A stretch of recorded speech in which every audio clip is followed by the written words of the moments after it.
eso, me gusta lo de que haya sido ni la gloria, sobre todo este tipo de gloria. En la sala donde tiene la mesa de billar, De ahí por ahí. vengo. Eso me gusta, que tú parezcas al Harrison, eso estirar la cabeza. Gente actual, de gente de esa, que tampoco sé si... Realmente, también que era muy distraído. Pues ahora la... Tocó y le dije, pues ya me... Casi... Yo también podría, tampoco tengo prisa, pero lo del premio... Estoy agradecido,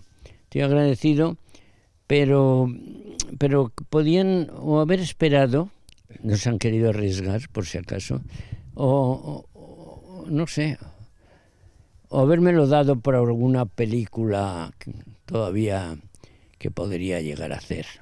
Asturias ha estado no muy presente, sino prácticamente desde los inicios. Ha sido, vamos,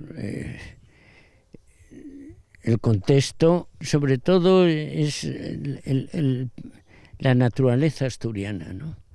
Lo que de verdad me ha seducido. Una película más sí me encantaría hacer porque es acción.